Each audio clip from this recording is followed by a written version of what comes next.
Standard kandungan 10.2 mesin ringkas.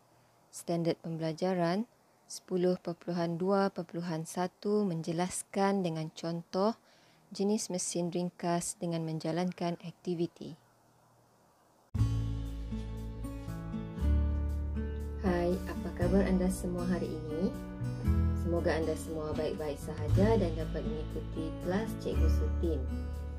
Di video kali ini kita akan membincangkan tajuk mengenai mesin ringkas. Apakah yang dimaksudkan dengan mesin ringkas? Mungkin ada murid-murid yang sudah membaca nota berkaitan mesin ringkas dan mempunyai pengetahuan sedia ada mengenai tajuk ini. Siapa yang boleh menjawab apakah maksud mesin ringkas? Ya, betul. Mesin ringkas ialah alat yang membolehkan kerja dilakukan dengan mudah dan cepat. Mari kita lihat contoh-contoh mesin ringkas.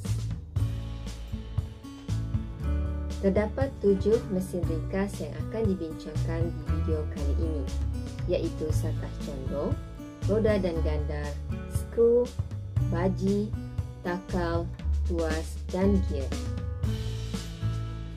Satah condong ialah satu permukaan yang disendengkan untuk menghubungkan dua permukaan yang berlainan aras ketinggian. Mesin ringkas jenis ini dapat memudahkan kita memindahkan beban dari aras yang rendah ke aras yang lebih tinggi kerana penggunaan satah condong dapat mengurangkan daya yang diperlukan untuk mengatasi daya graviti apabila objek tersebut dialihkan.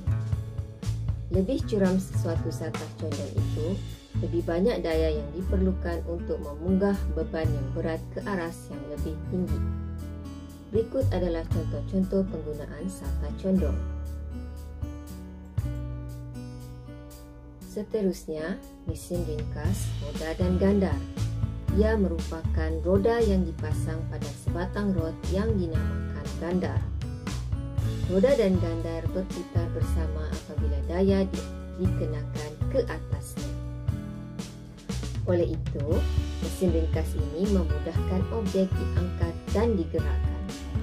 Contohnya apabila kita hendak membuka atau menutup pintu rumah, kita perlu memulas tombol yang terdapat padanya roda dan gandar pada pintu agar pintu mudah dibuka dan ditutup.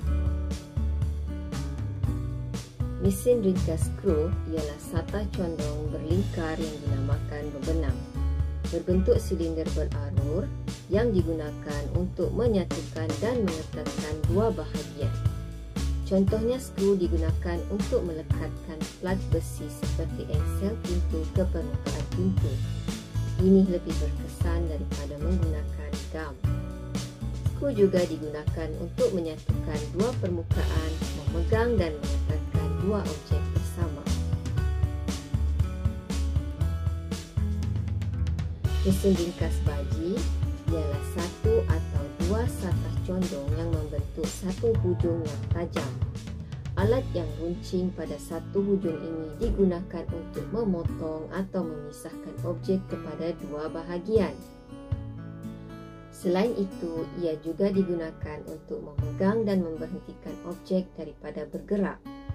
Contohnya apabila kita hendak memotong buah, kita perlu menggunakan mesin ringkas baji iaitu pisau untuk mengerat atau memisahkan buah dan tadi kepada dua bahagian. Mari kita lihat contoh penggunaan baji dalam situasi yang lain.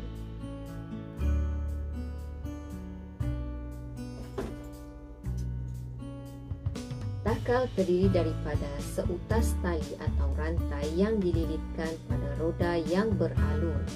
Roda beralur yang membolehkan tali melaluinya untuk mengangkat atau menurunkan beban. Roda beralur ini boleh bergerak bebas. Ia berfungsi menarik dan menurunkan beban. Contohnya kren yang hendak mengangkat dan memindahkan bahan binaan bangunan yang berat dari bawah ke atas bangunan tinggi. bahan binaan tadi akan diikat dengan tali dan tali tadi akan disambungkan pada takal yang terdapat pada ujung kren. Dengan menggunakan takal, kerja-kerja mengangkat dan menurunkan bahan binaan telah dapat dilakukan dengan mudah dan selamat.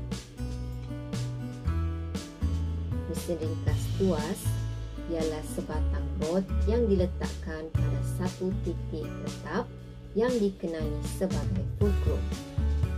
Tuas terdiri daripada 3 bahagian iaitu fulcrum, daya dan beban. Daya ialah tenaga yang dikenakan ke atas tuas. Fulcrum ialah titik tetap dan beban ialah objek yang diangkat atau digerakkan oleh tuas. Arah gerakan daya adalah bertentangan dengan arah gerakan beban. Daya yang diperlukan boleh dikurangkan dengan meletakkan fulcrum berdekatan dengan beban atau mengenakan daya jauh dari beban. Tuas memudahkan kerja mengangkat, mengepil dan menggerakkan sesuatu objek. Berikut adalah contoh-contoh penggunaan tuas dalam kehidupan seharian.